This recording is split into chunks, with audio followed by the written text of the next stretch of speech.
Hey, Dr. Jon Finn here. Welcome to the Habit Mechanic podcast. Right now, you can get my new best-selling book, Train Your Brain for the AI Revolution, at tougherminds.co.uk. The digital book, audiobook, and physical book are all available at a special price that you won't find anywhere else. Welcome to the Habit Mechanic podcast.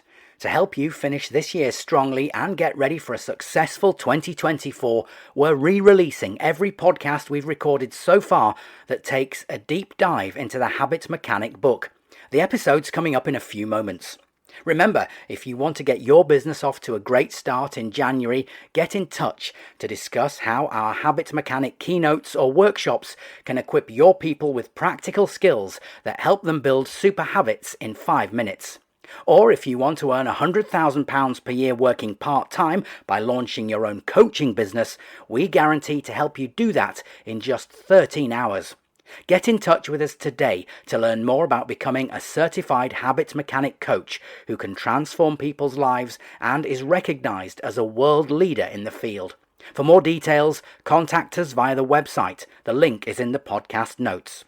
Or, if you want to feel better and do better every day, download the Habit Mechanic University app from your app store. Enjoy the episode. Hello, Habit Mechanics. Dr. Jon Finn here. Hope you've had a good week so far. I'm really excited today because we're going to start exploring the Habit Mechanic book in much more depth than we have previously. We're going to go over the coming months and maybe even years, because the book's so long. We're going to dig into each chapter. We're going to talk about the core elements of each chapter, the core tools. We're going to explore some of the stories behind the stories, how these tools and ideas have emerged over tens of thousands of hours of practice and lots of failures. So I'm really excited about that. But when I was thinking about doing this, I recognized that doing it just by myself would be quite difficult. So I'm delighted to say that I'm joined today by my good friend and longtime colleague, Andrew Whitelam. Andrew, how you doing?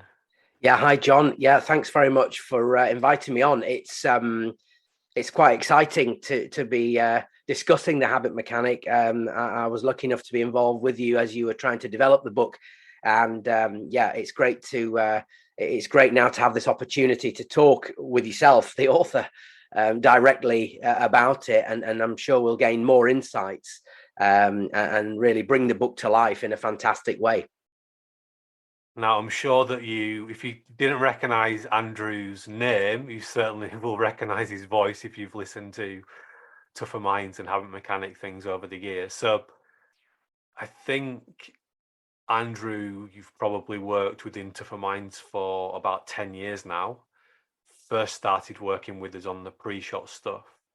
But actually, we first met, I think, about 15 years ago now, on a bench outside a national governing body's headquarters when you were the media manager that was the role I was working with you in the capacity of. You were the media manager for an international touring team that I was doing some leadership development work for. So we actually first met quite weirdly discussing your leadership psychometric profile, of which I've just written a Forbes article saying that leadership psychometrics damage leaders. But this was 15 years ago, so we've tried and tested those ideas. I hope I didn't damage you, but that was about the first time we met, I think, wasn't it?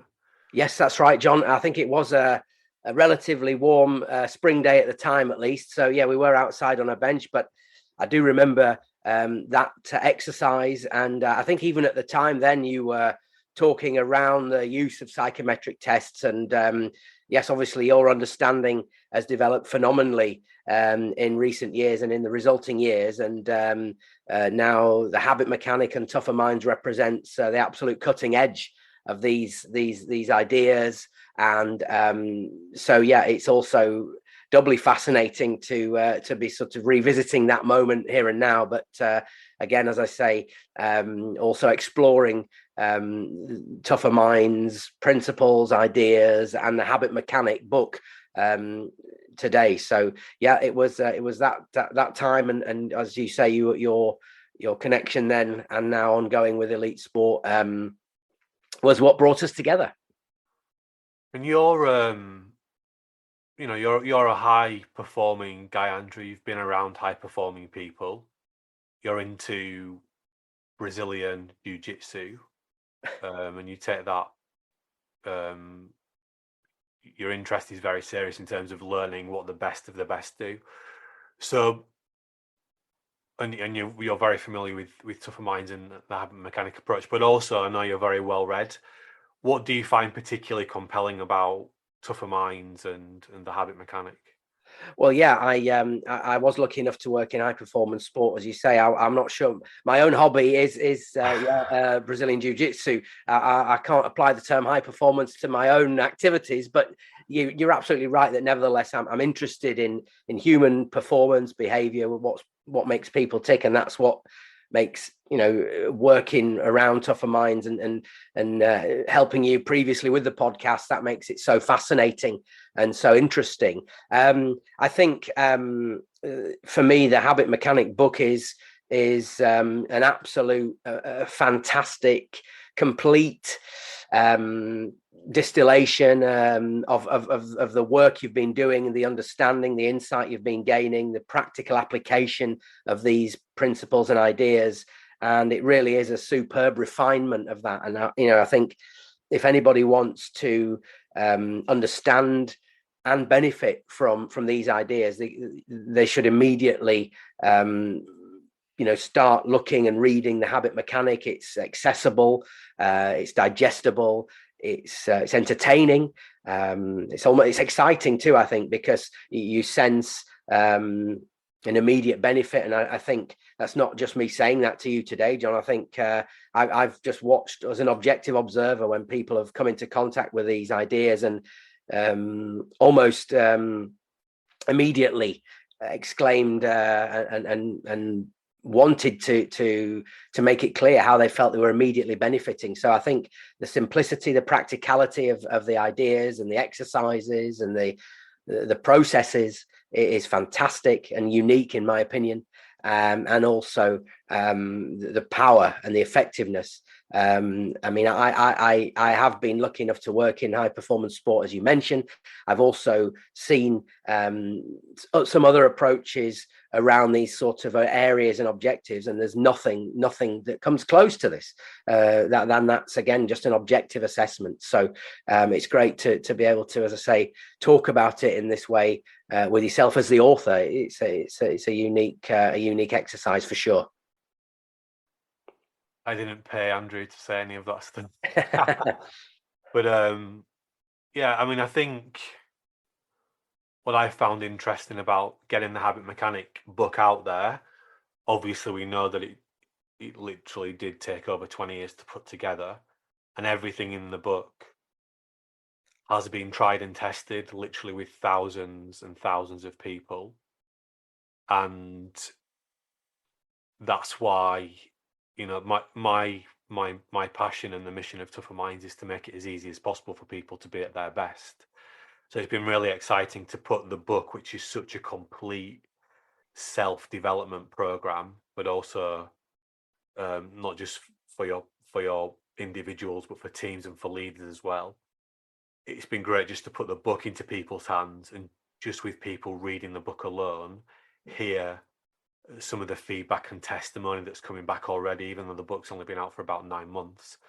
I mean, I got I don't know if I told you this actually, but I got a message a few months ago now in the Habit Mechanic University app, someone saying, I just want to say thank you for writing the book, John.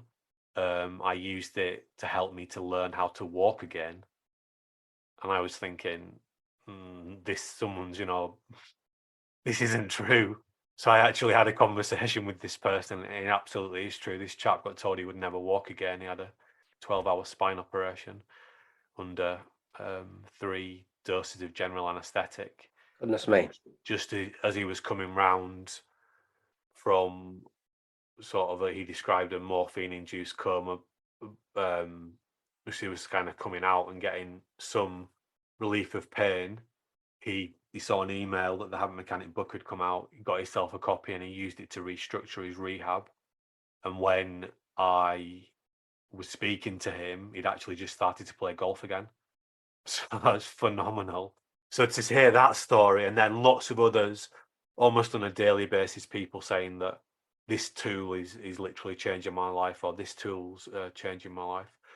And the Habit Mechanic book is just packed full of tools. It's got, I think, about 33 tools in there. It's got habit metric tools, which allow you to analyze your habits, not psychometrics, as they don't work, habit metrics, where you can really start to understand the helpful versus unhelpful automatic things that you're thinking and doing, which is the starting point for getting rid of the unhelpful or destructive things and starting to build more of the helpful things, or what we call the super habits.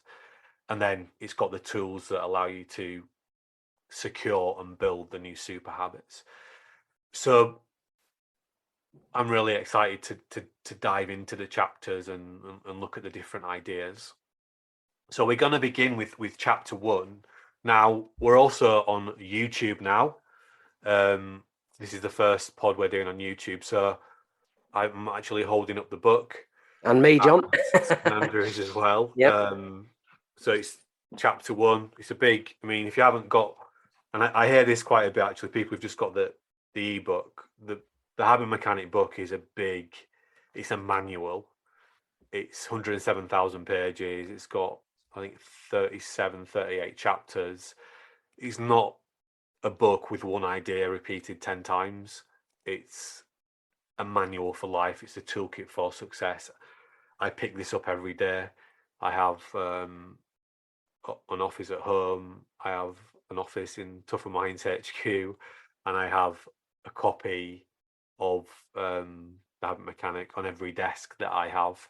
I have 3 in the office in the Tougher Minds HQ. So I've got copies of this everywhere because I'm picking it up all the time. So I think, just if I can just interrupt, John, yeah, that is a point making to people. You use the word manual, and I suppose often when people buy self-help books, then sometimes they just stay on the shelf looking nice in people's houses. But this is something that is digestible. You can consume it like you would a manual and get immediate benefit and start doing things in practical terms. And that's what's so unique for me and so beneficial that you know, and it's very apt that we're going to talk about chapter 1, which is called A Quick Start. And yeah, I think it couldn't be a better illustration of the nature of the book. Yeah, and my point actually about people who bought the ebook and then they get the physical book, and I've seen so many comments saying, "Wow, I didn't realize how much was in this until I got the physical book." So yeah, chapter 1, quick start, a 2-minute daily exercise to make your life easier. So we structured this chapter in an unusual way.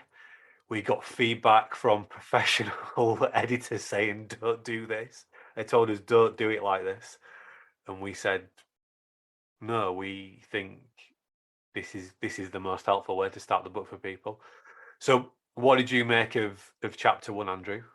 Well, you know, firstly, as you say, John, I do remember you were discussing the editing process of the book, and yeah, there was some skepticism about whether this was the right thing to do. But what you're getting here is immediate benefit, an immediate action that people can take to start feeling better and doing better every day. It really does deliver on the promise of being a short exercise to benefit you, to make your life easier. So and also I think this chapter is you know, really almost quintessentially, if that's rather a big word, but the essence of Tougher Minds, if you like. It is representative of a practical, applicable process that you can implement in your life, but based on very sophisticated science that brings immediate benefit.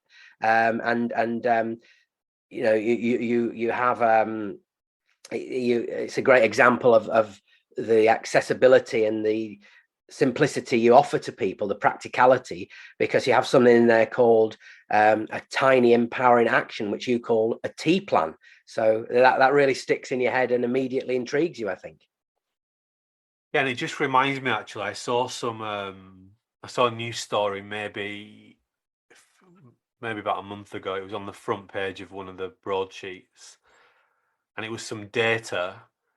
I'm not sure where the data come from, but it had been published in a peer-reviewed journal. So it was written by the science editor, and it was a paper showing that people helping other people deliberately every day had a more beneficial impact on how they felt and how they were doing than having cognitive behavioral therapy. And the thing that I take away from that data is that the people that were helping other people, doing nice things for other people, like tiny nice things, they were actually doing something different. Whereas the people in CBT, as good as and robust as a lot of our approaches are based on CBT principles, but actually you can spend a long time doing CBT, getting more knowledge about the challenges you're facing and a few skills to help you to think in a different way.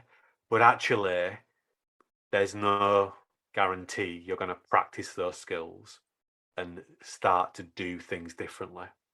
And for me, it really put a spotlight on this the difference between knowing something and doing it. So this is why all the tools in the Habit Mechanic book, including the Daily Tea Plan in chapter 1, are about doing things. They're not about knowing things, they're about doing things differently and doing things that are easy to do. So the Tea Plan, you can do it in 2 minutes. And the Tea Plan, which we can talk through in a lot of detail, but it's very simple. However, it wasn't simple to create. It was very, very complex to create. And we know how powerful goals are. We talk about goals in chapter 16 and the sort of the nuances of why they're powerful. In very simple terms, goals allow us to direct our energy and our efforts towards something. So if you set a goal, it's easier to put and channel your energies towards it. Also, when you set a goal, you're more aware of it, so you switch on your neocortex. But going through essentially 3 sports psychology degrees, goal setting features quite heavily. And then myself going on to teach goal setting, both at undergraduate level, master's level, teaching it to professional coaches. I spent a long time in front of people going through these goal setting methods of things like SMART goal setting or smarter goal setting. And once you get familiar with what those frameworks are, once you get good at teaching them and you've got some relatable stories that makes it easier for people to understand them and start to implement them, I started to get skeptical because I was thinking there must be a better way to set goals than this. There must be a more effective way. And that set me off on a journey to think about how can we create even more powerful goal setting methodologies. And one of the iterations of that, which is in the book, is called the SWAT cycle, which is the self-watch, aim, plan cycle, which is our most basic change cycle. So if we want to make a positive change, we first of all need to be aware of it. So we have to self-watch. That's like having a CCTV camera, looking at yourself and observing yourself. And we talk about intelligent self-watching. So you might notice, for example, that you might self-watch your sleep last night. You might notice that your sleep was only a 7 out of 10. So 10 would have been perfect for you. 1 would have meant you got no sleep at all. You thought you were about a 7. And your aim might then be to improve your sleep tonight. But good aims are specific and they're written down. So I might commit that I'm going to move my sleep from a 7.5, so from a 7, sorry, to a 7.5, which might mean I need to get an extra 10 minutes sleep or something. But then just having the aim is a bit futile without having a plan. So I need to use a behavioral science backed plan. We have the habit building plans in the book, but the self-watch, the aim, the plan, and we used that and we started to implement that into how we were coaching and training people. We built that process into our planners. It's in the book multiple times, and that was one of the first ways that I started to, I think, create and colleagues as well that are always contributing to this, people like Andrew Foster, Jim McKenna, Catherine Grant, starting to think how can we make it easier for people to set goals. And it was interesting, one of the things I'd forgotten about was we created, and this would have been probably the version before the T plan, we created a tool called the Yes I Can plan. And that, which actually I can, if you're watching the video, I can hold that up so you can see it. Yeah, you've just gone slightly. Now there you go, John. Yeah, just brought it slightly too near the camera, but I can see that there. Yeah, a triangular graphic, as it were. Yeah. Yeah, there you go. It's fading in and out. Yeah. But with our snazzy background that we have on the screen. But so this is even more sophisticated than just the basic SWOT. And the idea is that it's got this triangle that has stop on it. And the idea is that you commit to an outcome, a very specific thing that you want to achieve. So it might be, I'm going to do 1 hour of focused work between 9 a.m. and 10 a.m. And STOP is an acronym. It's the idea is to stop the ape brain, which we had the ape brain before we had Hugh, horribly unhelpful emotions, the character that now operates the ape brain. Ape stands for life perceived energy brain. So stop is the Irwin stop is about the outcome. The S is about a personal strength you could use. So you could say, I'm going to be determined today. I'm going to be persistent. We talk about strengths in chapter 25 of the book in the focus, productivity, work-life balance section. Talk about willpower boosters, willpower strengths. The T is the trigger. So what triggers can we use to help us to actually get this work done? Writing down the plan would be a trigger. It could be removing some unhelpful triggers from my environment, so turning my phone off, turning the Wi-Fi off if I don't need it, minimalizing distractions. And then the P was about creating a plan. So it could be using our willpower story tool. Again, that's something that's in chapter 25 of the Habit Mechanic. And then we had something called an ape brain stopper device, which could be, using that example again, it could be, I know that my phone is going to be the thing that's probably most likely to get in my way. So I'm going to make sure that I don't just turn that off, I put it out of sight, I put it in the drawer. And then the reward, which is thinking about, if I get this piece of work done, what's the reward for me? What nice thing am I going to do for myself? So this is although it's very sophisticated, it's a far less sophisticated version of what we have in the Habit Mechanic book. But it's all about planning. So if we are going to get better at managing ourselves, intelligent self-watching and intelligent planning are key. So whether it's the swap cycle, the SI CAN plan, or the C plans we'll come on to, they're all about doing sophisticated planning that starts to factor in the behavioral science. And I'm sure you want to come in a sec, Andrew, but there's a little story that just jumped into my head that's really interesting.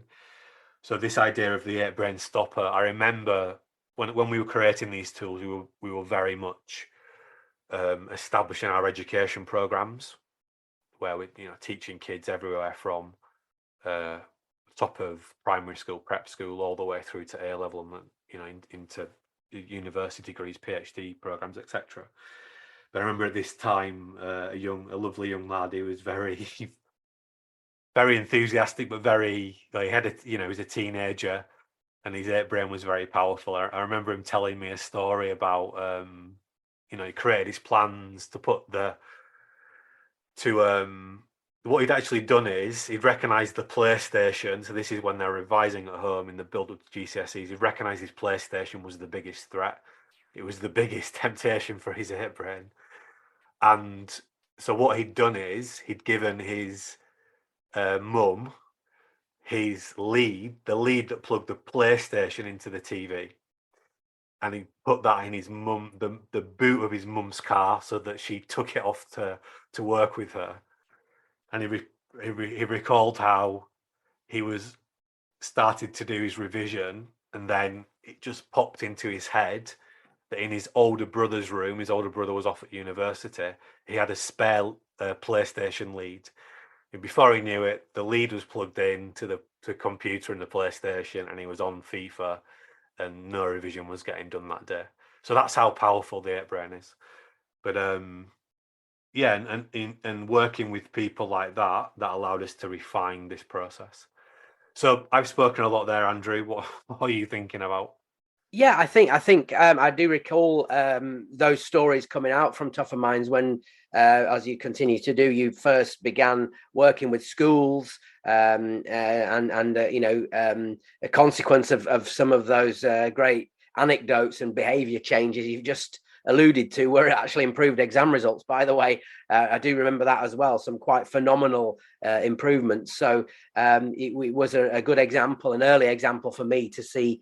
Tougher Minds at work. But yeah, I think what's so interesting about this daily tea plan in this first chapter of the book is it does contain, it's distilled down into this relatively innocuous looking exercise on the face of it, is some very sophisticated, powerful behavioral science, including, as you say, intelligent self-watching, this analysis process that's so powerful for people.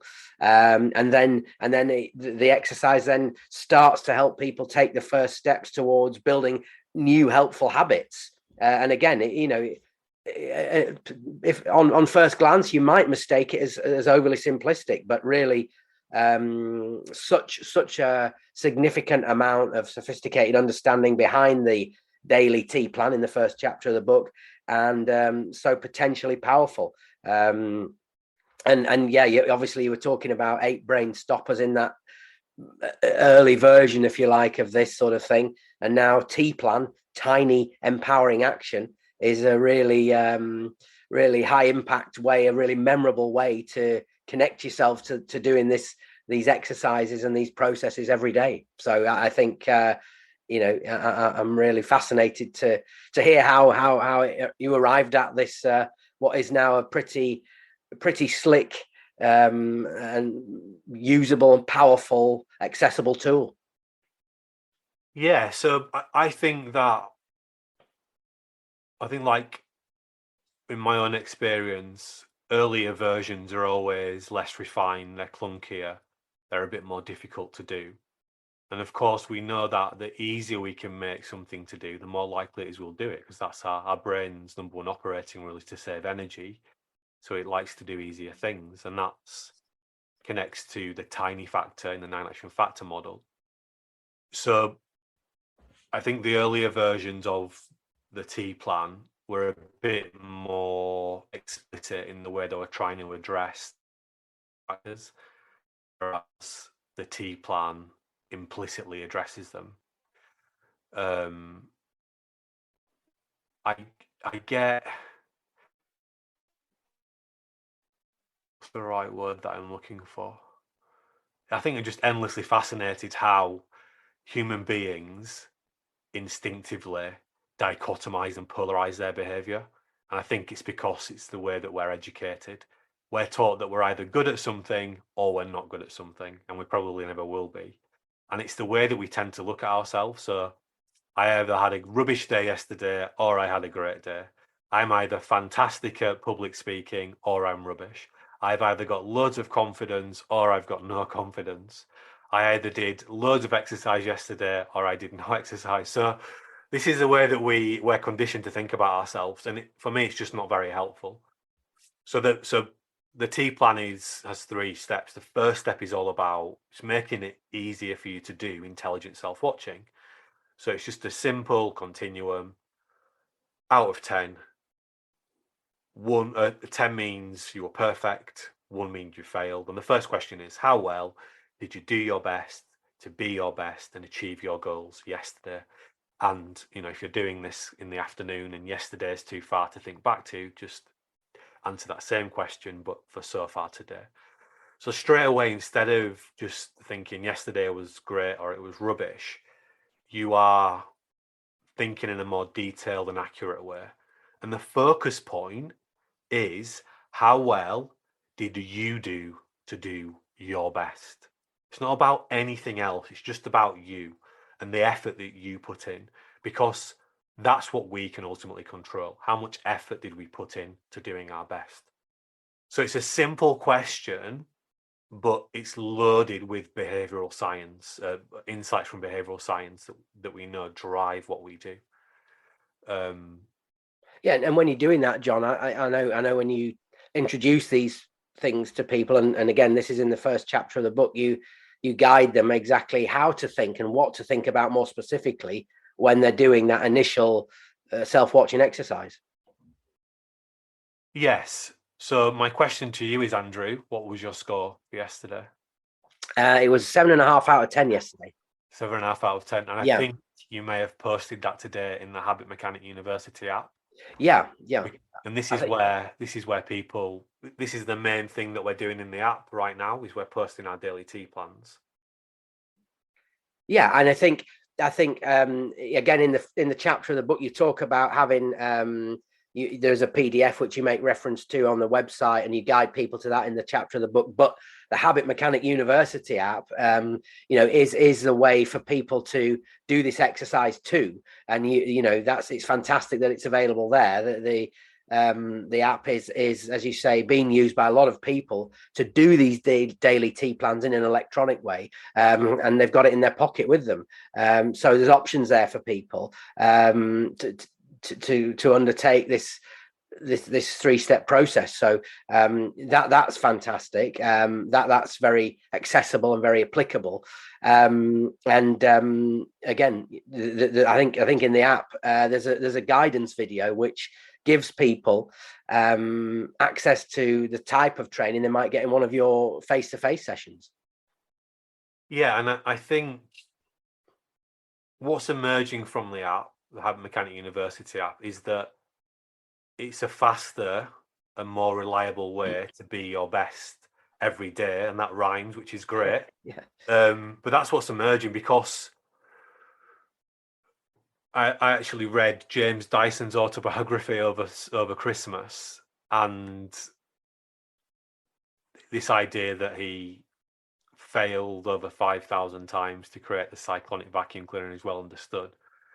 But essentially, James Dyson he had an experience with a traditional vacuum cleaner that compelled him as an engineer that there was a better way to make vacuum cleaners. And essentially that's what I'm saying in chapter 1, is that there's loads of self-help training out there. It's become normalized over the last maybe 10 years or so that we should be working on ourselves. We should be working on how we think and trying to think in increasingly effective ways. It's great to get coaching and support and give people formal training in these areas. But my observation over the last 20 years and doing over 3 degrees in this area is that the traditional approaches to this are just not very good. It's not anybody's fault. I just think that the psychological sciences are about 70 years behind the physiological sciences. Chapter 4 in the book, I talk about Roger Bannister and how he was doing very in-depth physiological research in the laboratories at Oxford University in the 1940s. Which then enabled him to do a great physical feat of endurance. Enabled him to really understand what he needed to do to supercharge the physiological adaptation process that would allow him to run faster. Unfortunately, we've only been able to look inside the human brain for the last 20 to 25 years, and we're only we've only in the recent years been able to get enough data to really compel us about, what is it that humans are actually designed to do. So the T plan for me is it's like the habit mechanic more generally is the Dyson of self-development, leadership development, being at your best. So we're using the best technologies or the best insights, probably a better way to say it, to create our technologies, which is our toolkit, to make it easier for people to be at their best.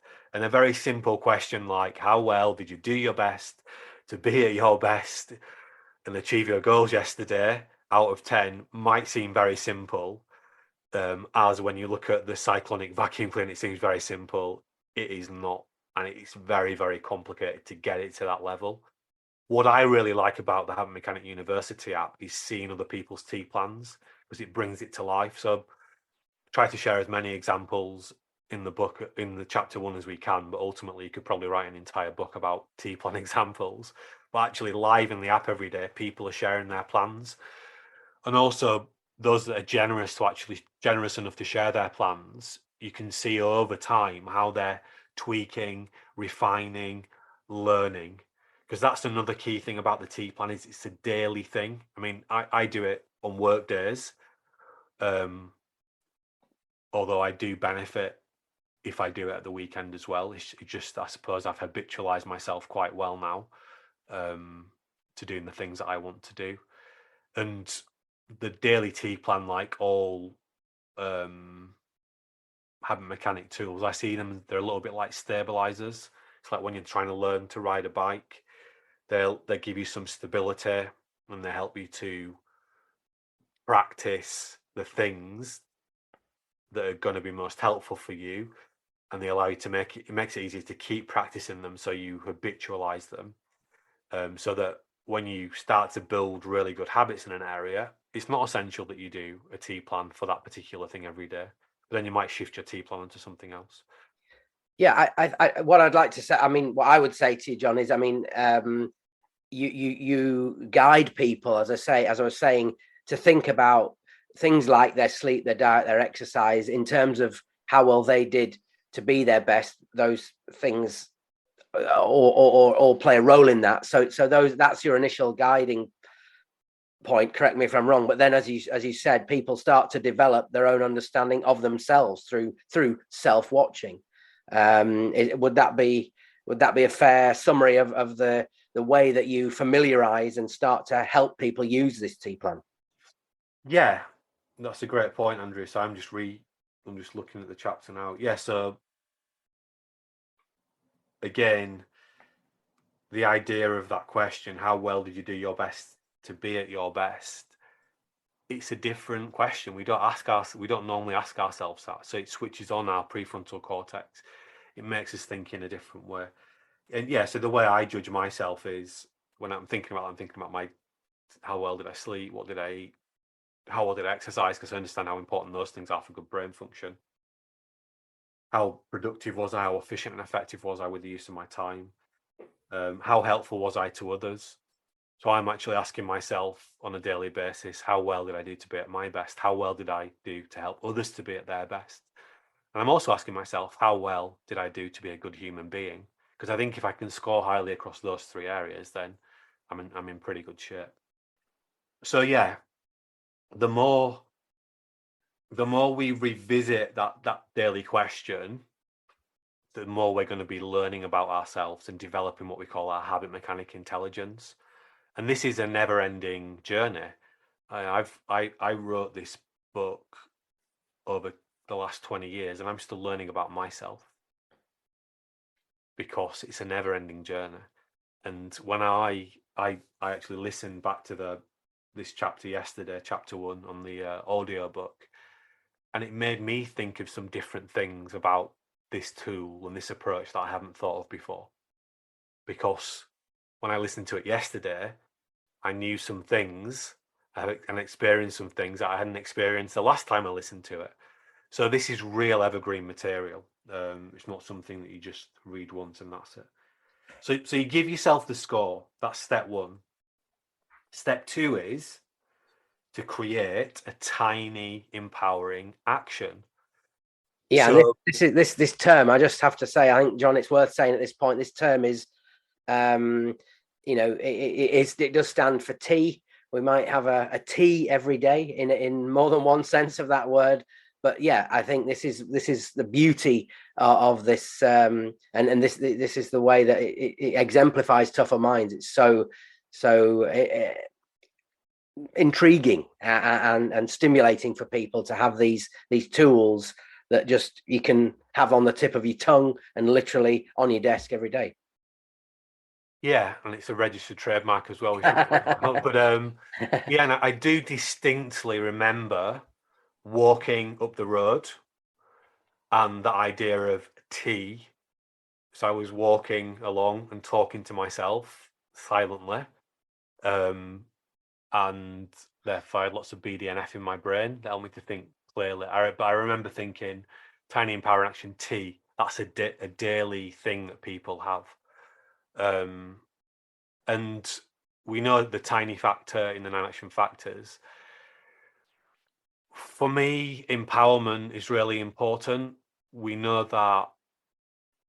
Well, for me, the most compelling motivational theory is self-determination theory. And academic theories are a bit like models of cars. So, there are lots of motivational theories out there. I would say that the self-determination theory model is the best, most sleekest model. It's like the Tesla car, if you like.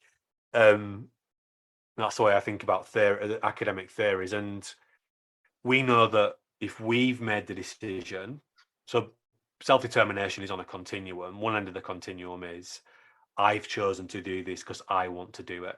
And that's the most powerful form of motivation. The other end of the continuum is coercion. I'm doing this because I'm being forced to do it. I'm telling you to do it. You've got to do it. You quickly give up when you're coerced to do something. When you're making the decision and you're powered by your choice, then you're much more likely to persist. And all the Habit Mechanic book is framed in that way. There's nothing that I'm telling you to do. There's nothing prescriptive about the Habit Mechanic approach. And the language is framed very deliberately. You'll see a lot. There's, if not thousands, definitely hundreds of using the phrase, if it's helpful to you. Because if it's not helpful to you, don't do it. That's the thing. So tiny empowering action. What are you going to choose based on what you understand about you being at your best that's going to help you to do a little bit better today? And the examples that I give in the book are just, and again, people can be tempted to go too big with this stuff. You've got to keep it really tiny. Things like only check the news once today. Things like the one that I use every day is create a willpower story. But other things like writing a positive reflection at the end of the day, going for a 5-minute walk at lunchtime, eating a piece of fruit with breakfast, just picking one tiny thing. What's the thing that you typically pick, Andrew?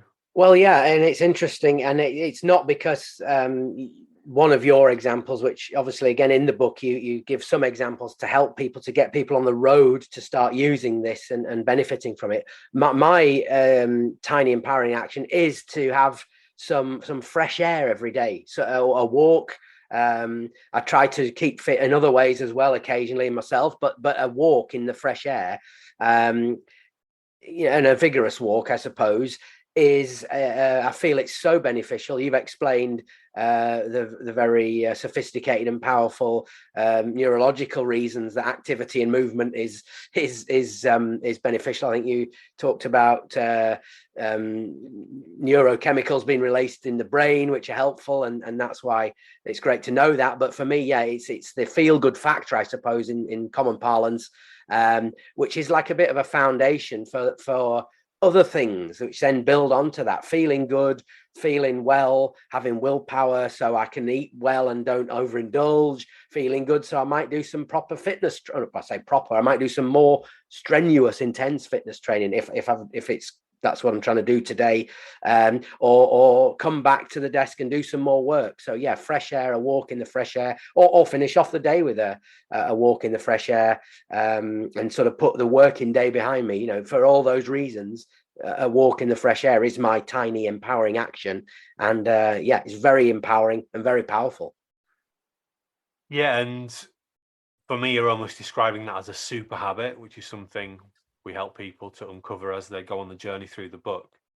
But actually, something that before the pandemic, people maybe wouldn't even think about having to plan to go for a walk.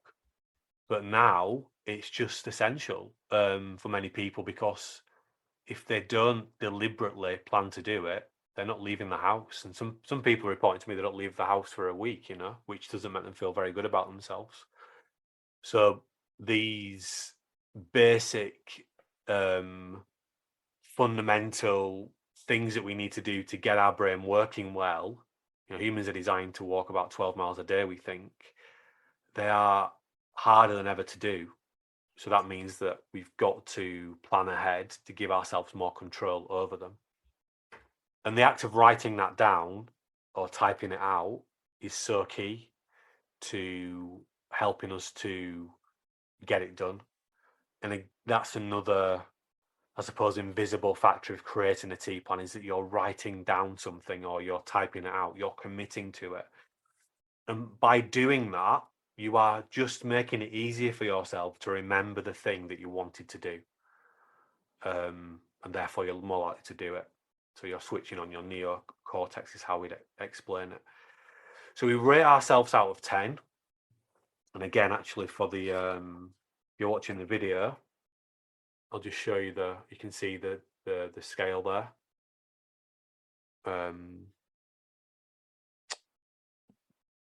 1 to 10, which is we detail that in the book. We just gives a bit more depth as to what might each number mean for you, just to make it easier to do.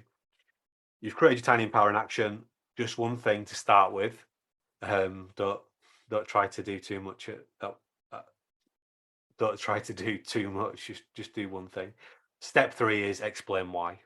Why Yeah. is doing that thing going to be helpful for you? Yeah, I was going to say, John, when you do read the book, it's just 3 steps to do it, to create a tea plan. You've done the self-watching, as you call it, rate yourself. You've stated your tiny empowering action. Yeah, the explanation then is the final element of it. Why is that a part of? I was going to ask, why is that that explanation, that stating of why your tiny empowering action will benefit you? Why is that necessary? Yeah, great question. If we go back to the 9 action factors, personal motivation is one of those factors.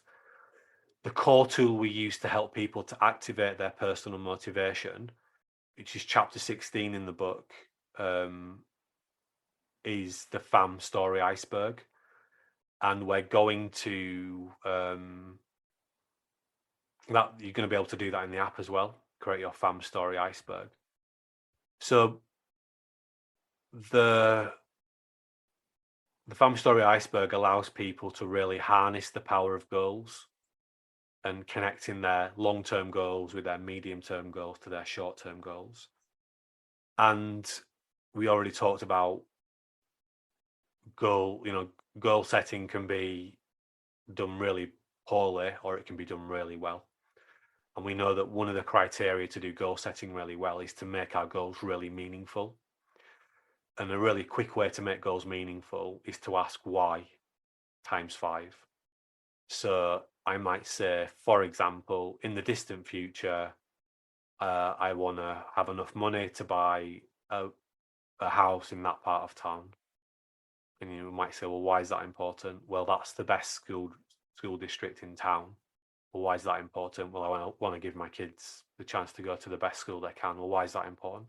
Well, I want to be the best parent that I can be. Well, why is that important? Well, I don't want to look back in 10 years and regret that I didn't give my kids the best chance to go to the best school. So all of a sudden, being efficient and effective today so that I can have a better chance of getting the pay rise this year, so I can have a better chance of saving up enough money to buy a house in that part of time, becomes much more meaningful. Now, of course, we're trying to make the T plan process as easy as possible for people to do. And you can do the T plan easily in 2 minutes once you get up and running with it.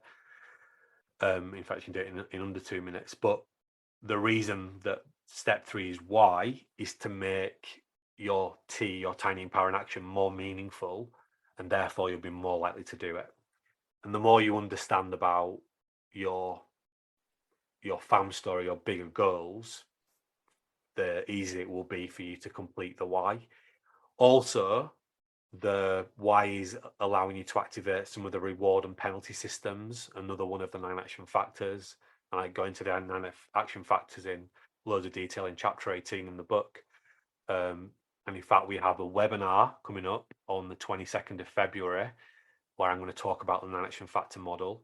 We'll put a sign up link to that free webinar on February the 22nd in the show notes if you haven't seen it already. But yeah, the reward and penalty system factor is also partially being activated by answering the why question.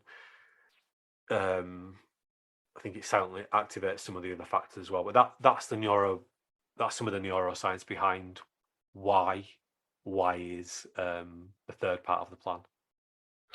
Yeah, and I think I notice in the book, interestingly, obviously now you've taken us through the 3 steps, and that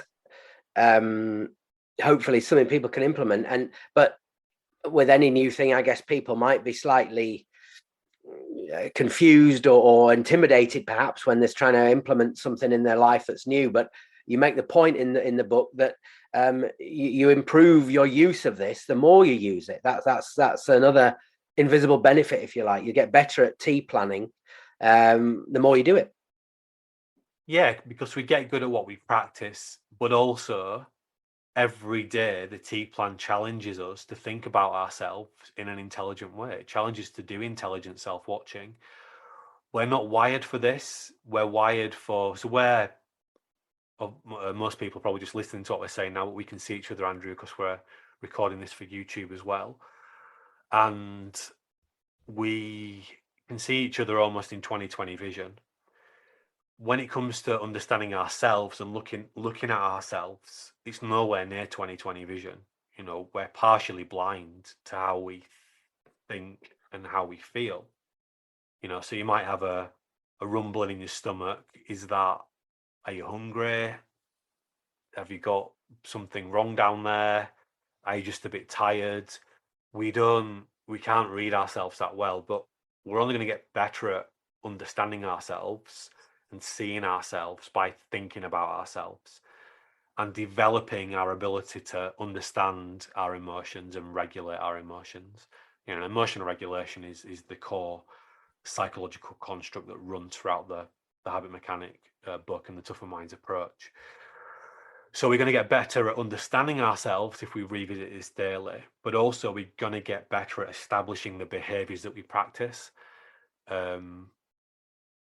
So I'm just trying. Yeah. So we see some people in the app, for example, their daily T plan is actually to do what we call a DES swap, which is a diet, exercise, sleep swap plan. And we can see that every day, whatever they're practicing, they are improving essentially. So we get good at what we practice. And one of the things actually at the weekend, I think we're a few weeks into the Six Nations now. We've got,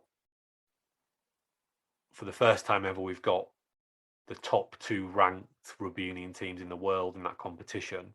That's France and Ireland, isn't it? I think France and Ireland, and it's really interesting that the part of the rationale that's given to the strength of those teams is that both teams play in the same style as the dominant club team in each country.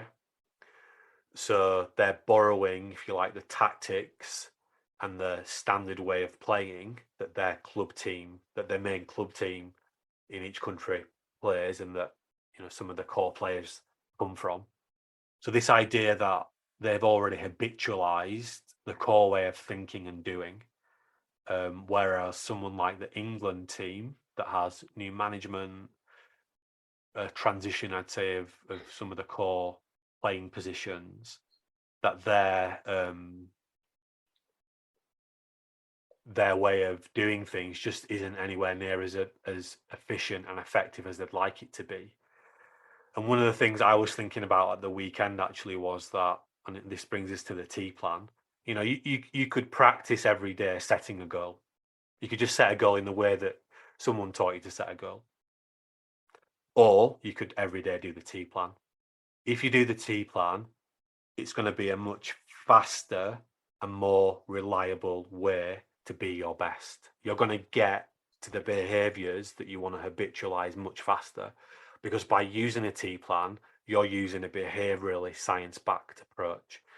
And what I would argue is that the teams that want to establish more efficient and effective ways of doing what they want to do on the field are going to do it much faster if they implement insights from behavioral science.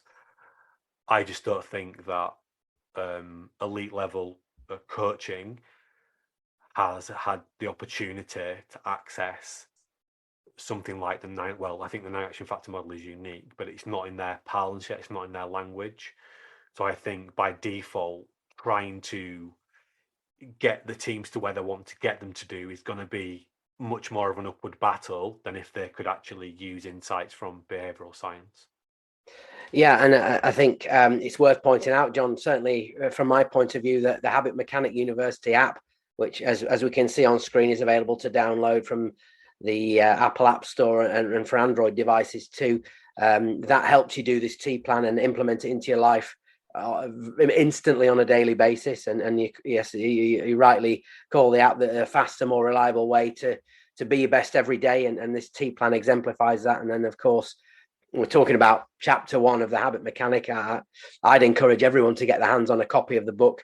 It's already been tremendously popular on Amazon, as we can see, and people can get that on a Kindle or a physical copy of the book. And either way, An audio.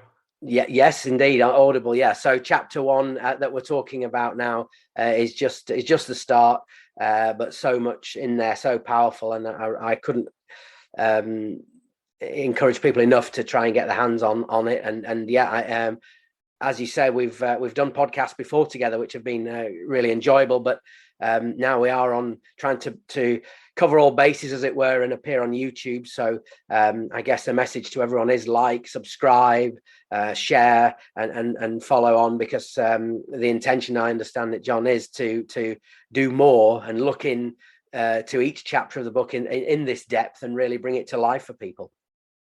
Yeah, that's what we want to do. We want to make it as easy as possible for people to get the benefits from this toolkit, from this manual. And it's interesting actually that so we could write down the T plan in a notebook. We could do it on the PDF document that we share via the book. But when you do it in the app, you activate another factor in the 9 action factors, the social influence piece. You're bringing the community knowledge and skills piece. So the app brings additional behavioral science benefits. That's why we have the app. It's not for a laugh. It's to make it easier for people to be at their best.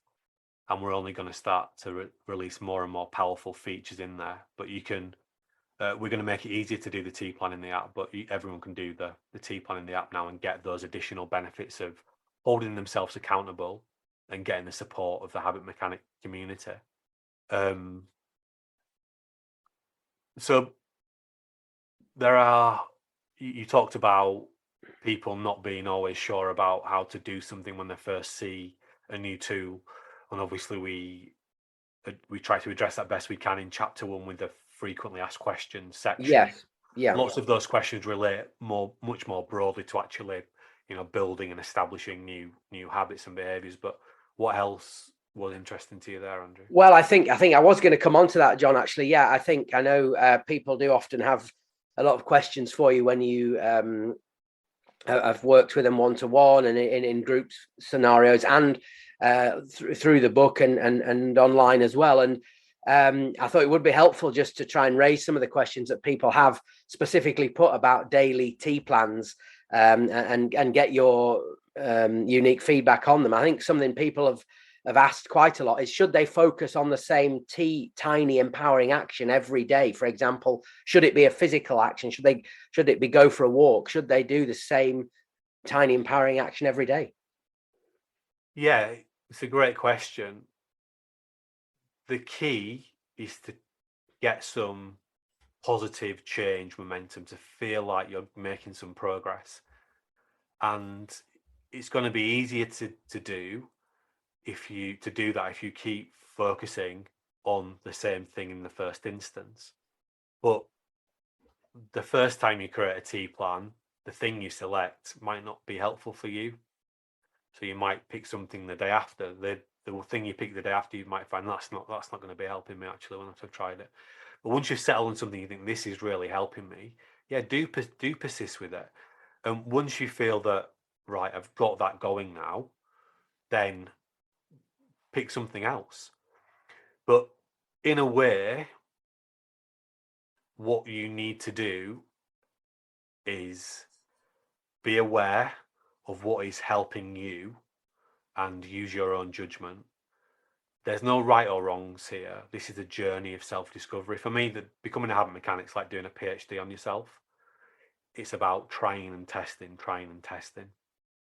But the thing that I pick every day is to create the willpower story, because I know if I create a willpower story, I'm going to be able to activate lots of helpful habits and behaviors. But I've built up to that over years and years and years of testing this stuff out. I do absolutely know, excuse me, that if I don't create a tea plan to create a willpower story, I forget to do it.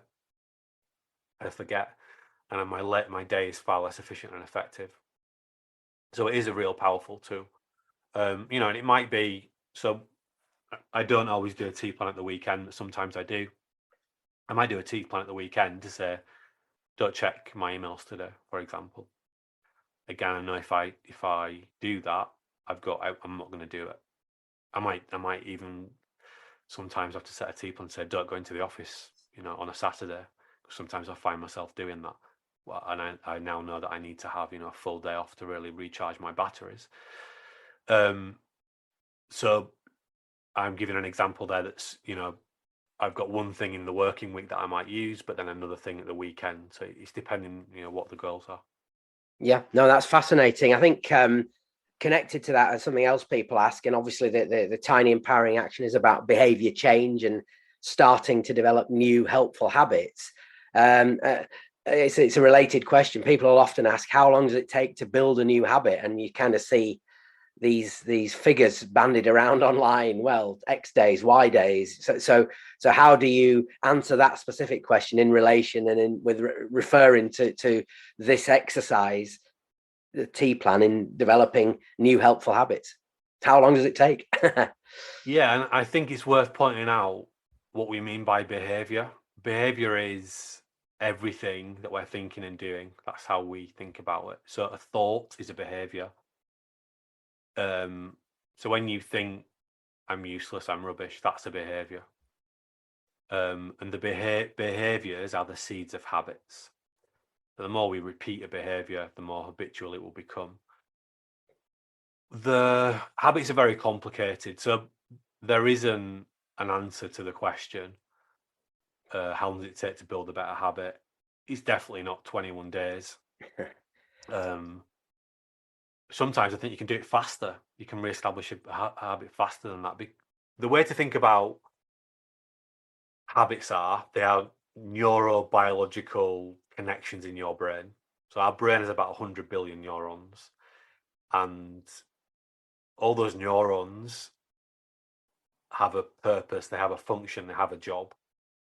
If I'm trying to re-establish a habit like creating a willpower story every day, because I've just been on holiday for the last 2 weeks and I haven't done it for 2 weeks, because I've practiced doing willpower stories for years and years, I've got loads of neurons in my brain to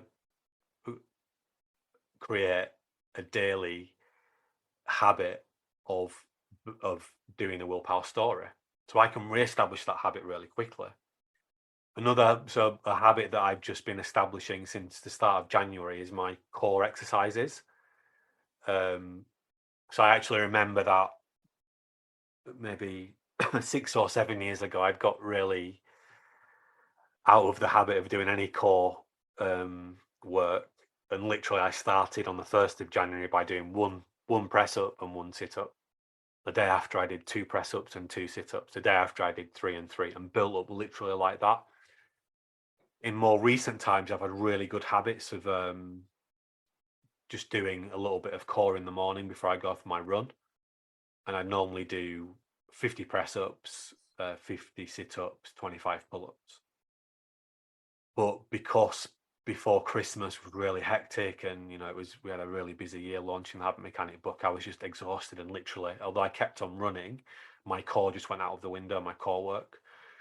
So at the beginning of this year, I decided to take a slightly different approach. And what I've been doing is I've been setting the goal to do 1,000 core repetitions every week.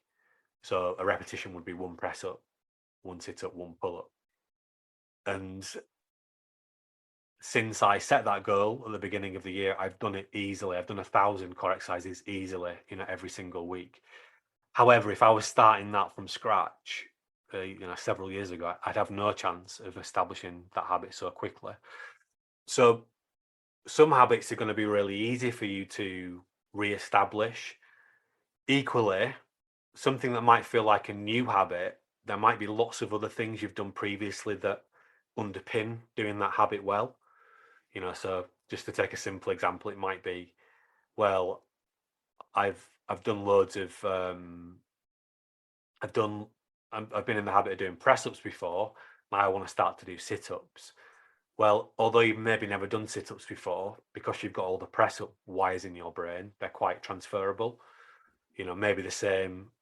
I want to start doing a run, a really light run, but I've never done it before. Well, if you do your light run around the same route that you go for your little short walk, then you're already building on something that's quite familiar, just as an example. But on the other end of the continuum, there might be behaviors that you want to establish, habits that you want to start to build that are very unfamiliar to you. So you might have spent the last 20 years beating yourself up and telling yourself how useless you are. And you want to build some different wires in your brain that allow you to counter that and to talk to yourself in a different way. Now, that's going to take some time if it isn't something you've practiced. I see people saying, well, I tried to do a dead swap yesterday to improve my sleep and it didn't work.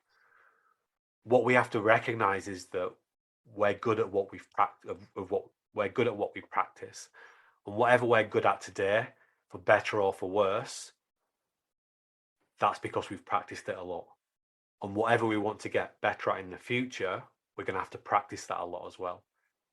And as I suppose in a way you were using the example of a physical exercise routine or a personal exercise routine just as an example, as a framework to help people understand the process of building helpful habits. And I guess the message, in the same way as physical exercise, thinking habits, thinking behaviors, it's use it or lose it.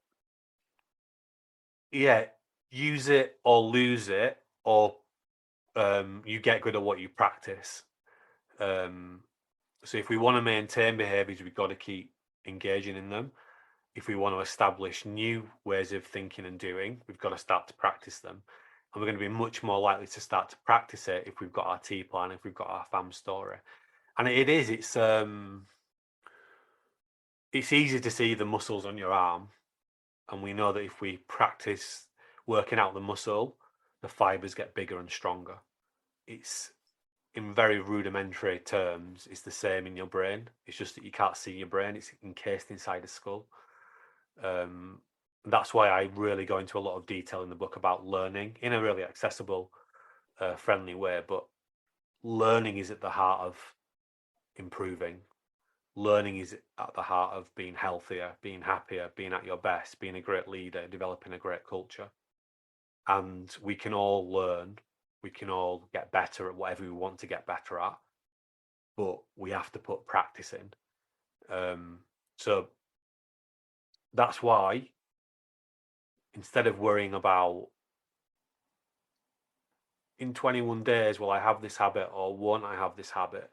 For me, it's much more helpful just to keep checking in with yourself every day and noticing where you are in that continuum.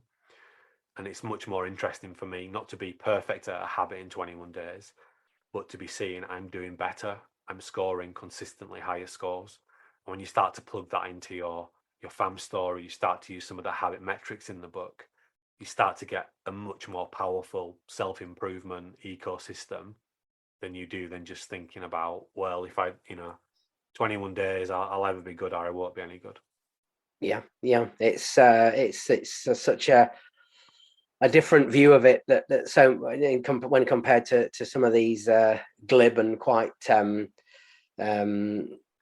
simplistic answers you see, as I say, online, with random numbers stated about how long it will take someone to develop helpful habits and change their behavior to help them.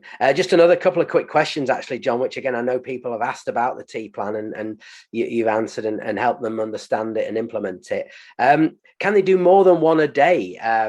People might think, does it have to be one? Does it have to just be one action? Can you do multiple T plans in any one day? You can, and I see people doing this in the app. It's not something I do, but I see people doing it in the app. So people create more than one tiny empowering action, but they generate a separate why rationale for that. Again, you do what's most helpful for you is the key thing. But I'd recommend starting with one and building that rhythm. So I don't see people rating themselves twice out of 10 each day, but there's some people definitely do create more than one tiny empowering aim. Yeah, I see that. Okay, that's interesting.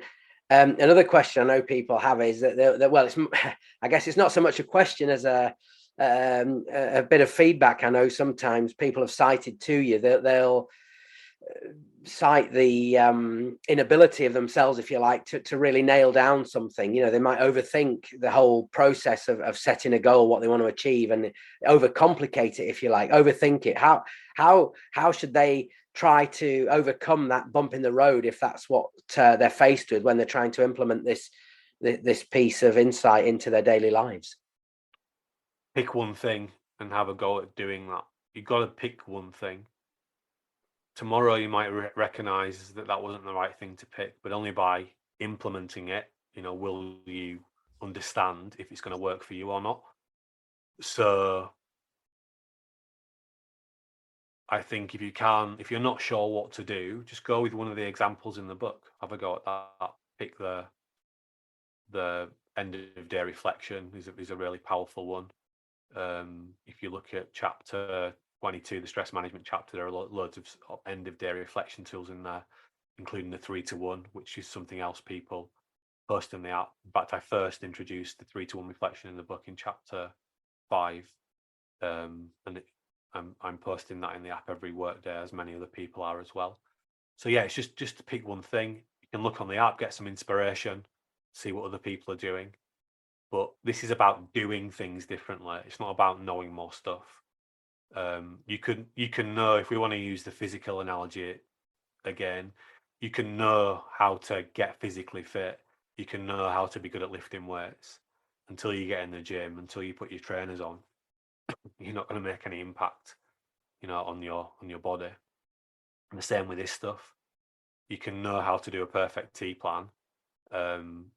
You can know how to become a habit mechanic, but until you use the tools, put them into practice, then that's the only way you're going to impact your brain function and impact the habits that you've got to get rid of more of your destructive habits and build more super habits.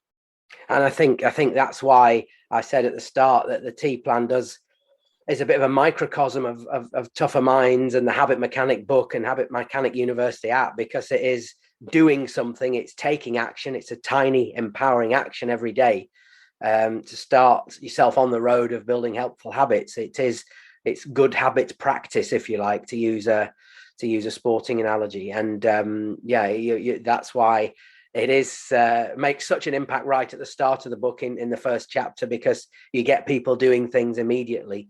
It does make such an impact. It certainly did on me, for sure. And I know as well that this on the face of it very straightforward tool connects to more even more powerful tools later on in the book as well. It helps people, it gives people a pathway towards them. Yeah, this is all the tools in the book are broken into either daily tools, weekly tools, or monthly/bi-monthly tools.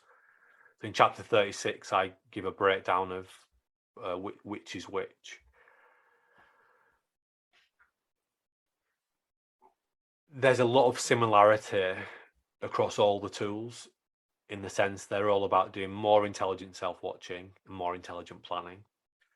So the T plan, although it's super powerful in its own right and fantastically beneficial, the additional benefit is it's training you to make it easy for you to access the other tools, because they all require you to do intelligent self-watching and intelligent planning. So yeah, all these things are interconnected, and when we start to plug them together, the results are much more beneficial. And I've heard feedback about people saying I've used habit tracker apps before, and the reason I like the Habit Mechanic University better is because it gives me this very specific focus on this one powerful thing, and it gives me a process to achieving that thing. Whereas the habit tracker apps made me feel bad about myself, because I just had a list of things every day that I hadn't actually achieved. In a connected way, I'm also hearing, these are very experienced people saying, I've set quite sophisticated goals for most of my life.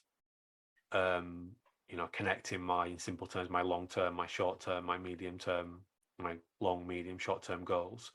But then saying how plugging in the habits into that and the T plan has just supercharged what they can get out of those goals, and how powerful that goal setting process is for them. So yeah, the T plan, for example, plugs directly into the bottom of the FAM story iceberg, which we talk about in chapter 16. So everything's interconnected and they all supercharge each other.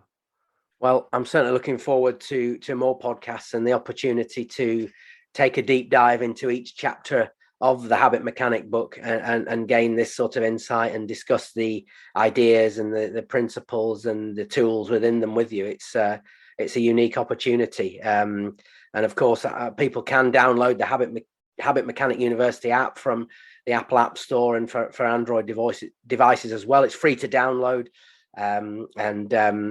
Please do.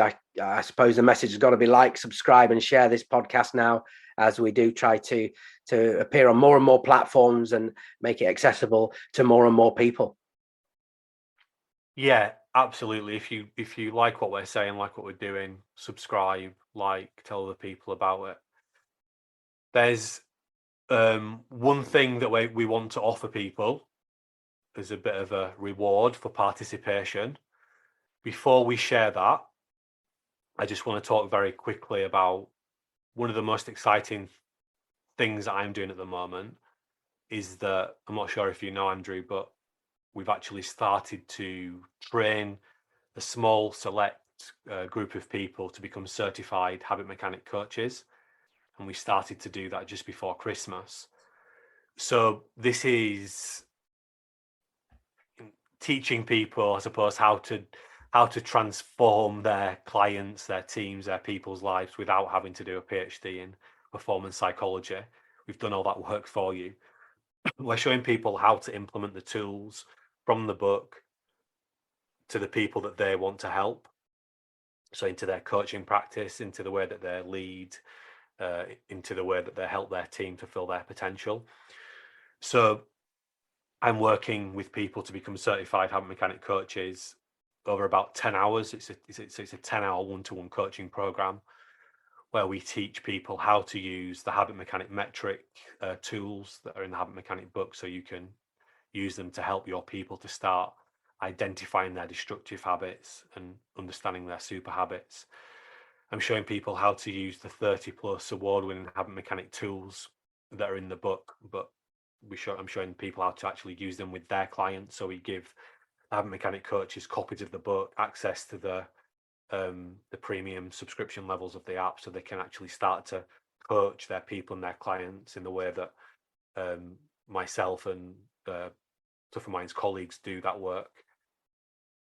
When you become a certified habit mechanic coach, you go on our website, we promote you to our database, you become, part of a elite group of coaches that are recognized as using cutting edge insights from neuroscience and behavioral science to help others to be at their best. And if you've got your own coaching practice, us promoting you to our website is going to get you more clients ultimately. So that's really, really exciting, and we're working with such a diverse range of people, from some of the biggest organizations in the world, all the way through to people who've got their own coaching companies. We are at about capacity on that program. But if you are interested in learning more, just give us a shout, because we probably will open some more places later on in the year. So that's the Certified Habit Mechanic Coaching Program. That's really exciting work that I'm doing at the moment, and start to onboard some new people into the program this week. So we want to give something back to people that contribute. So we're interested in your questions. We've gone through some of the frequently asked questions that we talked about in the book. But as we're giving this deeper dive into the habit mechanic approach, as you're using the tools, questions I'm sure will emerge that we're happy to answer. So if you've got a question that you'd like us to answer, just submit it to us via email at contact@tougherminds.co.uk, contact@tougherminds.co.uk, or you can submit it via the Tougher Minds website, which is tougherminds.co.uk. We're going to pick the best question we think that's going to be most helpful and most interesting to everybody else, and the person that we select is going to win a year's free subscription to the premium levels of the Habit Mechanic University app. If you're already subscribed, we just add that year onto the subscription. So you just get a bonus year, if you like. So that's what we're going to start to do. So hopefully by next episode, we'll have some questions submitted, and we will do our best to answer those. And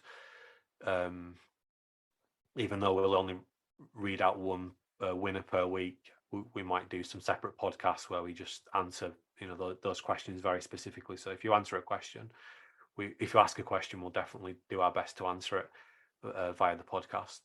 How does that sound, Andrew? Did I miss anything? That sounds absolutely fantastic. It's a great opportunity, I think, for people, again, to get even more insight. Something you're trying to do, obviously, via this podcast is give people even more insight into the ideas, into the principles, into the tools in the Habit Mechanic book. But the opportunity to put your questions. I guess people might have a copy of the book already, as you say, John, and have a specific point. So that'll be fascinating too. So yeah, it's a great opportunity, and I hope people will put their questions into you, and I'm sure it'll be extremely beneficial. Yeah, so looking forward to that. So looking forward then to our next podcast, we are going to talk about chapter 2, the title of which is My Story and Why Becoming a Habit Mechanic is Essential for Happiness, Success in Our Challenging World. So that's going to be the next episode. Looking forward to digging into the details of that. But that's all for us for now. So I'd like to say thank you to you, Andrew, for asking such insightful questions and getting me thinking. Thank you to everyone for listening, and remember, you're only one habit away. Remember, if you want to get your business off to a great start in 2024, get in touch to discuss how our Habits Mechanic keynotes or workshops can equip your people with practical skills that help them build super habits in 5 minutes. Or if you want to earn £100,000 per year working part-time by launching your own coaching business, we guarantee to help you do that in just 13 hours. Get in touch with us today to learn more about becoming a certified habit mechanic coach who can transform people's lives and is recognized as a world leader in the field. For more details, contact us via the website. The link is in the podcast notes. Or if you want to feel better and do better every day, download the Habits Mechanic University app from your app store. Once again, thanks for listening. Thanks for listening to the Habit Mechanic podcast. If you liked it, please subscribe and tell someone else about one of the ideas or insights that you found most interesting.